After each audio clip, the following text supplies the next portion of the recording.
Dear Heavenly Father, Lord, just come right now at this time, asking your hand and guidance for this new school year with the challenges that we have ahead with everything that's going on. Lord, help us to use your wisdom and your knowledge to guide us and lead us for the benefit of all of our kids here in Randolph County. We ask this in your Son's name, Jesus Christ. Amen. Amen. I pledge allegiance to the flag of the United States of America and to the republic for which it stands, one nation, under God, indivisible, with liberty and justice for all.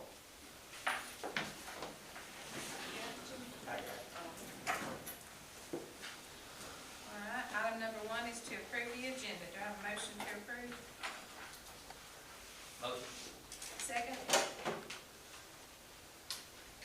Second. All in favor? Aye. Any opposed? Motion carries.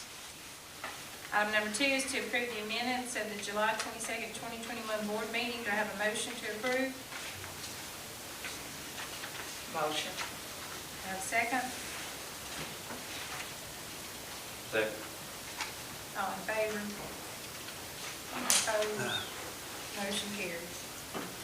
Item 3, presentation of the following financial reports, June 2021, the financial statements, bank reconciliation, the check register and the cash receipts, and payroll register.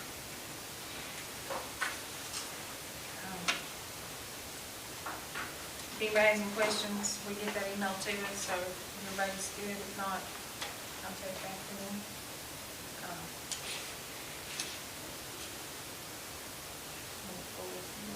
You voted on it? Oh, okay. Number 4, recommend to approve the following out-of-state field trip. Approximately 56 Wadley and Woodland students to Moultrie, Georgia for the Sunbelt Ag Expo on October 20th, 2021. Brittany Sutton and Brad Johnson, and that'll be paid for out of the FFA fund. I believe they're going on a charter bus. They usually go together on this. Okay, that's item number 4 on the agenda. Do I have a motion to approve? Motion. Second? Second. All in favor? Any opposed? Motion carries. On my report, this has been a very hectic start to the year.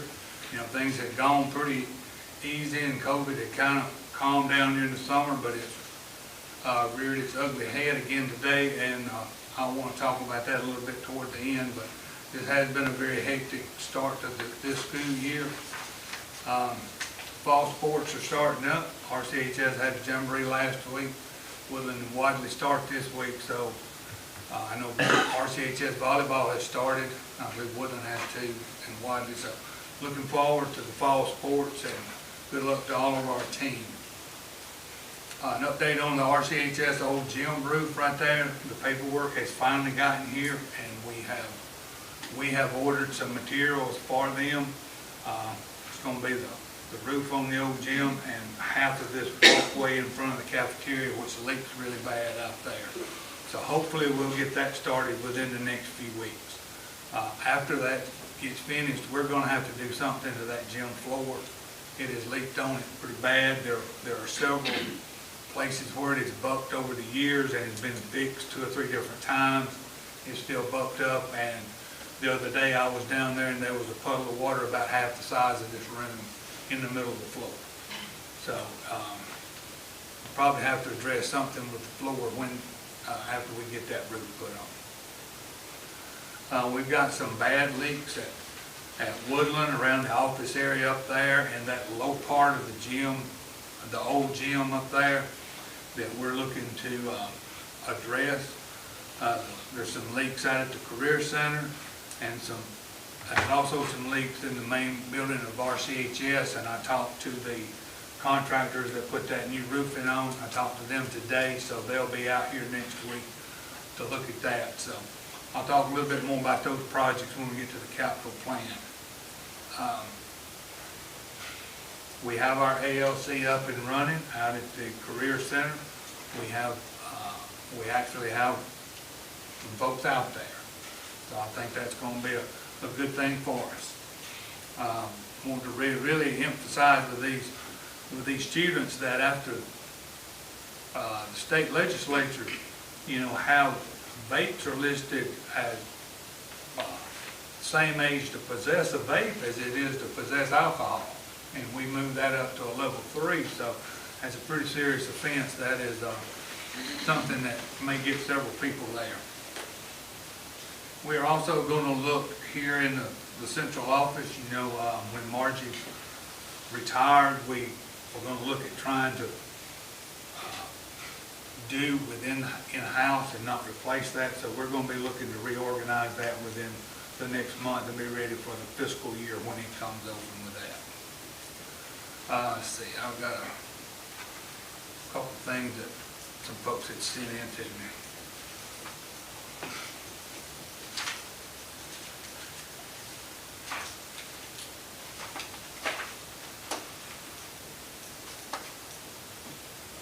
The other roofing project, we should have we're doing drawings on the roof, some roofs at Woodland, some roofs at RCHS, the old office building up here. And architects are working on those drawings. We're also working on some window replacements down at Wadley in the cafeteria area, the old office area here, the old, not the Crawford Haynes building, but the old cafeteria building at Woodland, trying to get some of these old single pane windows out and replace them with some energy efficient ones. And some of that COVID money can be used for that. And we're going through Horton Engineering, you know, on some of that stuff. On the lighting, I talked to him about, you know, we talked about doing LED lighting. We're going to go up there and talk with him next week. He has done some work in his building that will get us to the point where we can actually see what the room will look like. I've got one more here. Some things out at the enrollment at the Career Center is the highest it's been in years, if not forever. There are well over 200 students going out there. We've added bus routes. We've added another bus route from Woodland. So we're running 6 buses from Randolph County and 2 from Roanoke City. So that's way more than we have been. And the education training program that we have changed the way it's doing and letting Ms. Messer go out to the schools when she's possible to do that. She goes to Woodland in the afternoon and she has 21 students in person and she has 5 from Wadley that are working on the teacher training program remotely. Logan has also met with Southern Union and they're looking at doing some dual enrollment welding at night and some dual enrollment mechatronics during the daytime. So he has got some new things that he's looking at out there for programs and where the students can go out there and get some college credit for it while they're in the middle of doing that. I'm sorry, you said welding and what other?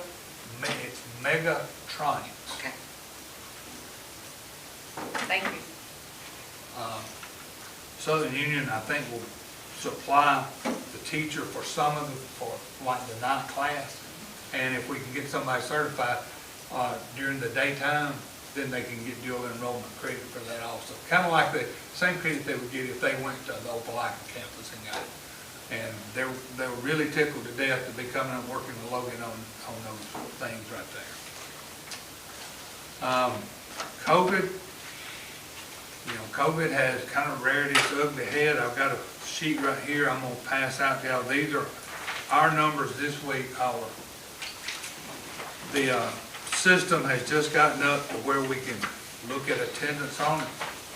And I'm going to let Ms. Braden and Joyce talk to them a little bit about some COVID things that are going on.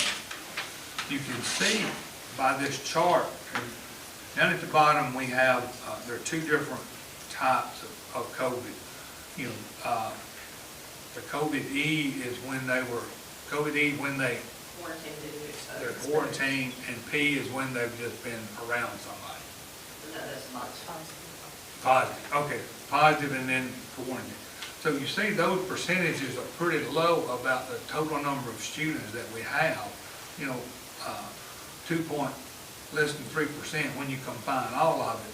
But we want to look at that unexcused absence number at the top, because we really don't know how many of those unexcused absences at top are whether they're gone fishing or they don't feel good, mama just kept them at home. Now, Ms. Roundtree and them are doing a good job about calling these students when they're around someone. So, Ms. Roundtree, I'll let you talk about kind of what y'all are doing as far as.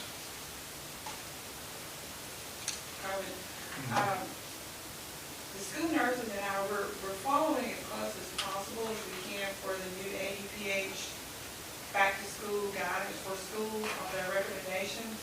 Our numbers have increased. If you can see in your paper, the weekend in August the 10th, it was 6 students testing positive, and weekend in August the 17th, it was 20 students that tested positive.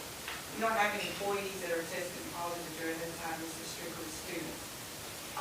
We are isolating, or we are telling students that test positive they must stay home for 10 days. We are talking to parents and letting them know that at this point we do not have the authority to isolate or quarantine students. That is strictly an ADPH authority to do that. So individuals that test positive must stay home for 10 days. They can return to school if they're fever free for 24 hours without medicine. We are contacting parents of the students that are in the classroom with a student that tests positive, letting them know that.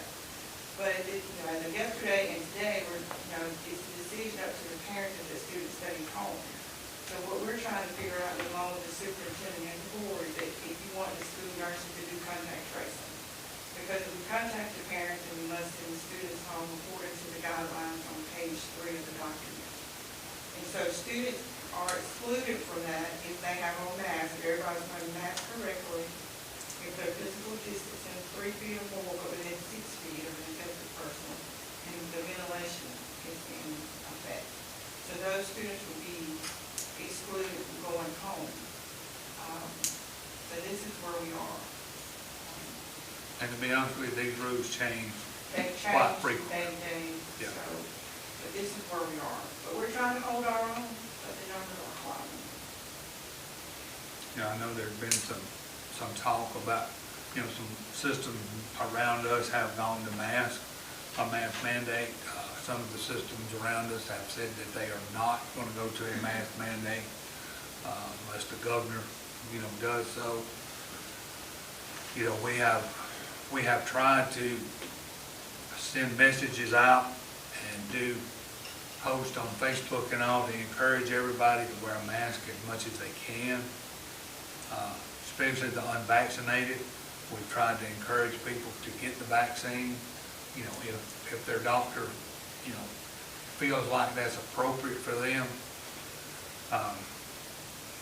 I feel like that if a parent wants their kid to wear a mask, they'll send one with them. Now, that child may take it off, so, if we go to a mask mandate, there's gonna be an issue with discipline of students that are not gonna wear one. So that's a discussion I think we need to have about, so I can get your feelings on that as we look to make a decision about whether we want to stay where we're at with the status quo with a highly recommendation of mask wearing, or if we would like to do a mask mandate.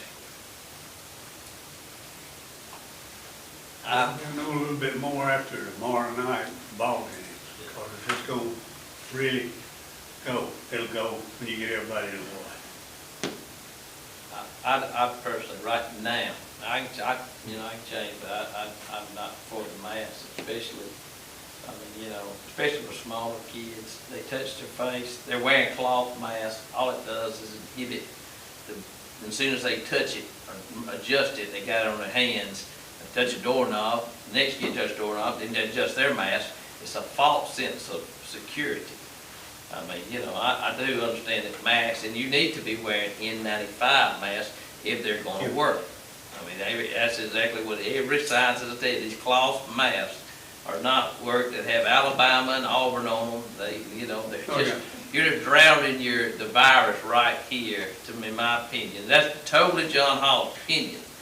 But you got to wear the right mask, and the the biggest thing, and I'm not a nurse, we'll let the nurse, I think we really need to push that we have then, and I'm sure we do, the cleaning of the hands, washing your hands, and let's try to teach these kids, please keep your hands away from your face and your eyes. That's the big part in here. We probably need to, as far as our cleanliness and, wiping doorknobs off constantly, get the Lysol in there, and but I think masks sometimes gives, especially smaller kids that don't know how to wear them, and they're just moving it all over their face. That just really, unless if they're coughing and sneezing, I understand that can really keep it down. That's totally John Hall's opinion, and by the board member, right now, I'm not in favor of the mask wearing. I am in favor of doing a lot of precautions like that and have this stuff available if we can, as far as to wash the alcohol and washing of your hands and stuff like that. These teachers pushing it, hey, And y'all, keep your hands away from your And face. we still do have, like at the high school, is like, there's a dispenser Yes. about every other classroom, down through the hallway. And I have seen, RCHS is really, pretty good about kids wearing the mask. I saw them get off the bus today, and nearly every one of them had a mask on. So, some are and some are not. Yeah, if they want to wear a mask, hey, that's Yeah. great. I ain't discouraging masks. I don't think they'd be mandatory. Anybody else kind of opinion? And listen, if you want to send something, talk to me about it tomorrow. I just wanted to bring that up. I think that's something I think we need to think about right now. And,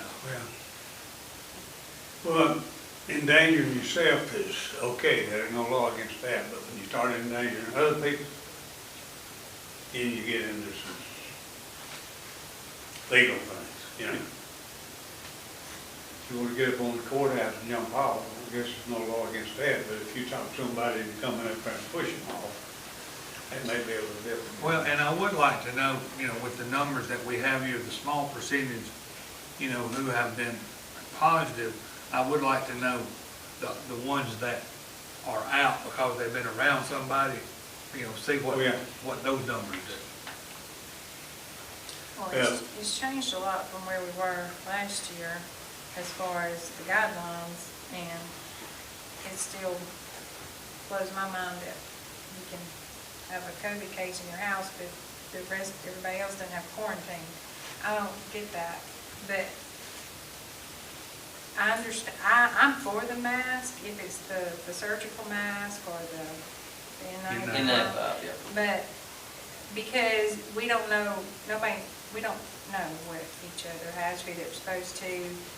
And I know there's kids coming to school with symptoms, and the only way to protect the ones around them is to do that. The kids that try to do that and try to do the right thing, they get ridiculed by other classmates that don't want to do it. So it's a two-edged sword.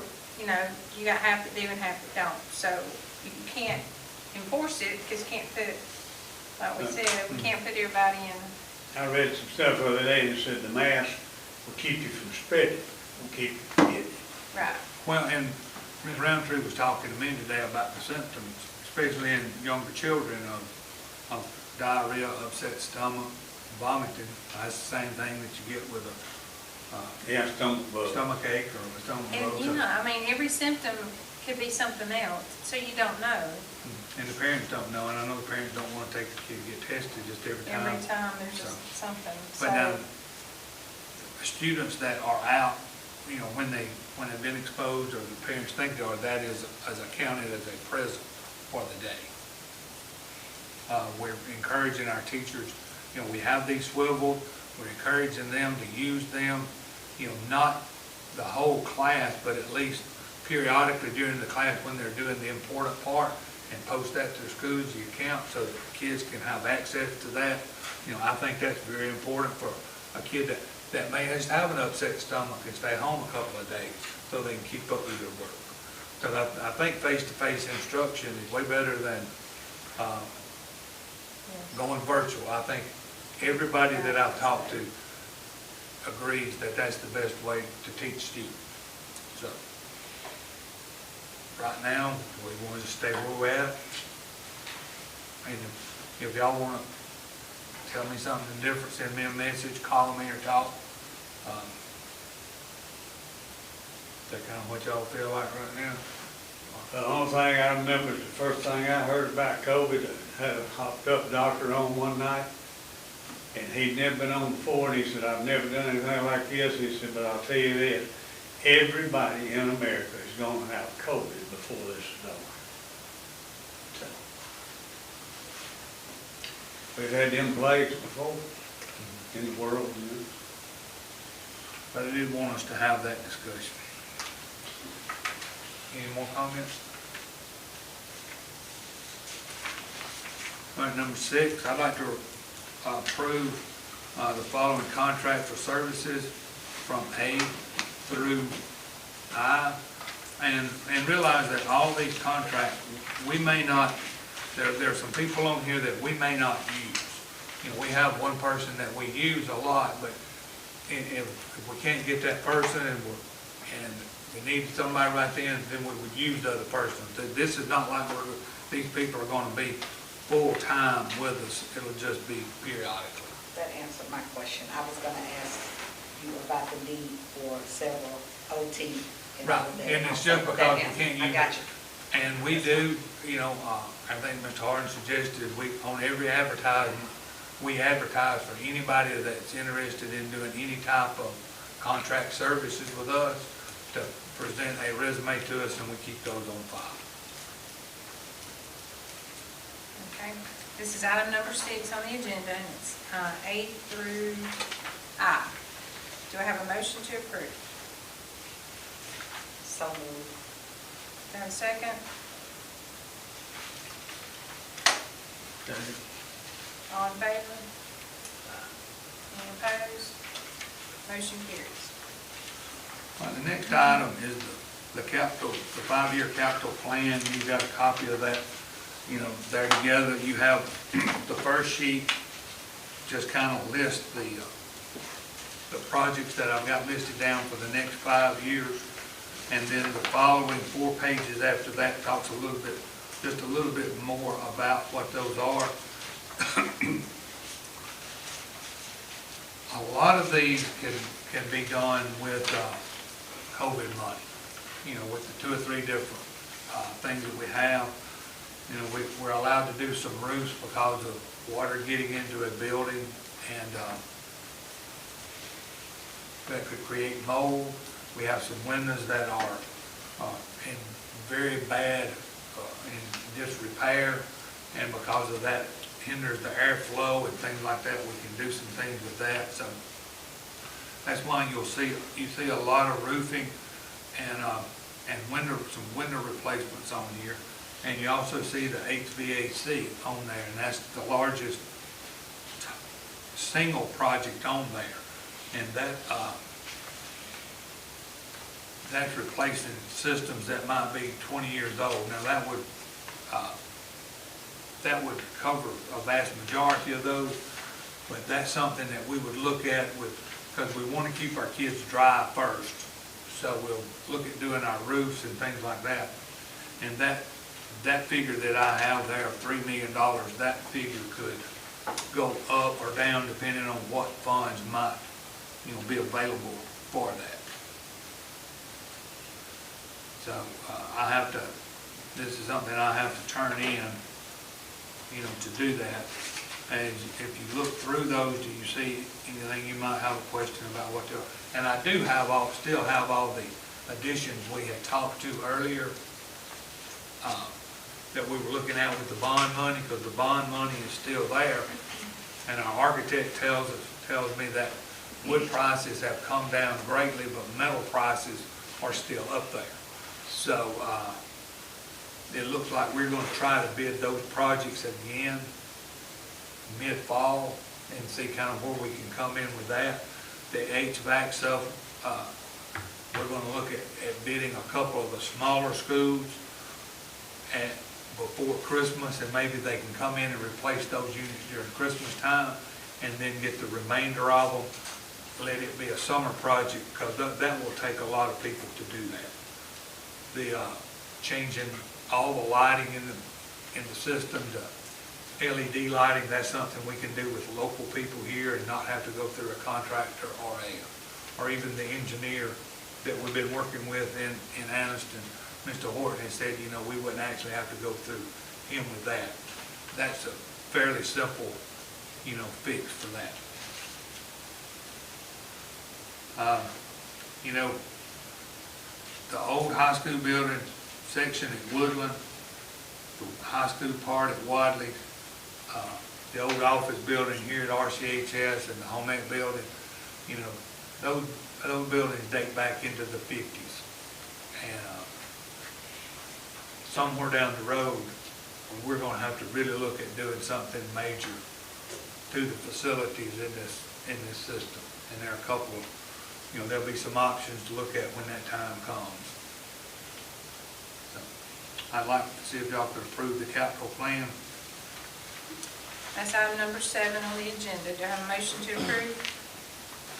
And let me do say this, any project can be moved on this and we can take away and add something else if it comes up to it. This is not chiseled in stone.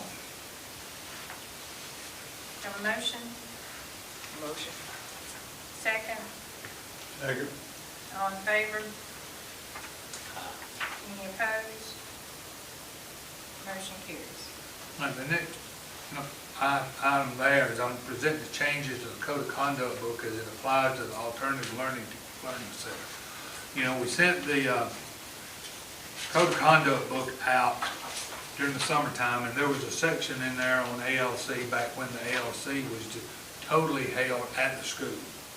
And it had things listed as, you know, if it was a level 1 offense, you could get 5 days and things like that. But, you know, the way we're looking at our Alternative Learning Center right now is that is for very serious offenses to where you would need to spend a substantial amount of time there. So some of the changes there are, you know, where they would be there for a minimum of 20 days. So you can take this and put it against your code of conduct that you have and see what the changes are that we're proposing. Now, this is something I'm not going to ask you to vote on tonight because this would be like a policy change. Correct, Ms. Braden? That this would be something, a substantial change. Well, the And it will- policy states that you can implement procedures, so you can do procedures, but if you want it as a policy vote, you can do Right, that. I think with this, with the changes we're making, I would like for this to lay on the table till our next board meeting and give y'all time to really look over this. You know, you may find some light wording that needs changing. So, look at this and see if that's something that you think fine, and I'll bring this back up at the next board meeting for a vote on those changes. Right now, we are running the ALC under last year's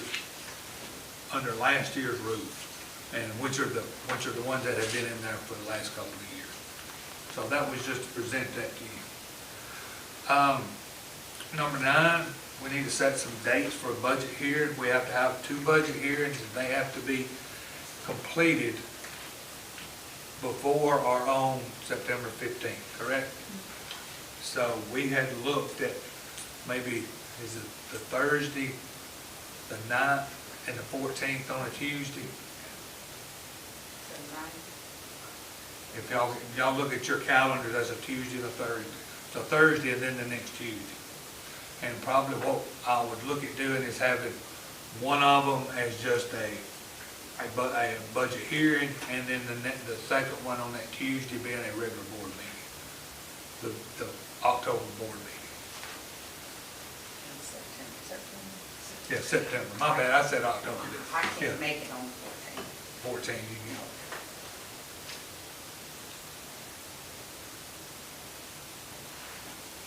Is the 14th, is it okay for everybody? And then, because usually we just, the first night you just present it, correct? Right. And talk about, Yeah. and that's something we actually, you and I could write down and just talk to Ms. Tamara about if we needed to. Well, on Or you would have it. the night I go over everything, and usually I don't go back over it unless there's changes. Oh, okay. Usually, all the changes would be if y'all didn't agree with something, so. Is there a different night for that first one that would be better for y'all? I mean, the 9th is fine, it's the 14th that I Oh, the can't. 14th, that Tuesday. Yes, Oh. I can do the 9th. Well, so as long as you, you hear the major portion of it, okay. Is that fine with everybody else to do the 9th and the 14th? Okay.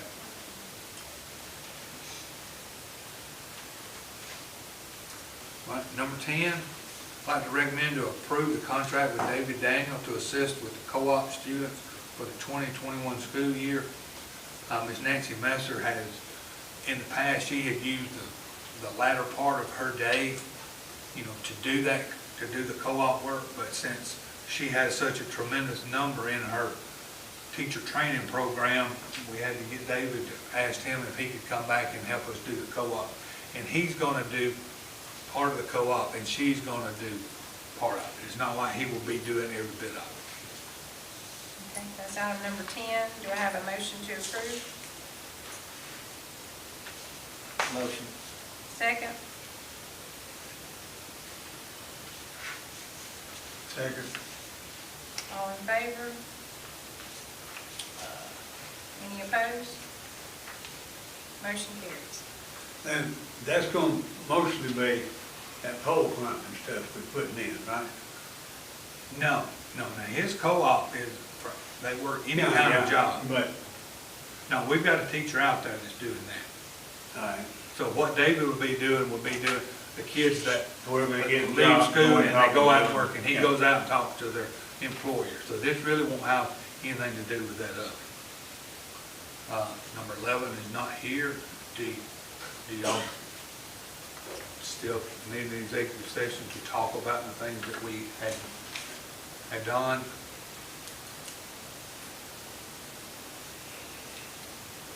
Are we gonna remove that item? You make a motion to, will. Okay. Would anybody like to make any changes to the personnel action sheet?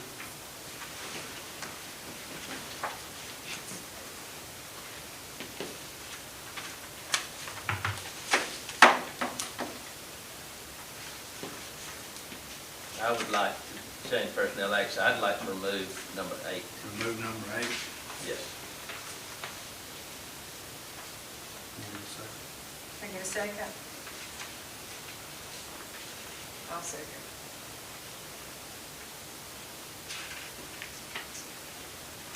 Any other discussion? Any opposed? Motion carries. So we're gonna amend it. All right, so I'd like to recommend to approve the personnel action sheet with the removal of item number 8. Okay? So that's item number 12, the amendment. Do I have a motion to approve? Motion. Second? Second. All in favor? Any opposed? Motion carries. All right. There's no further business. This meeting is adjourned.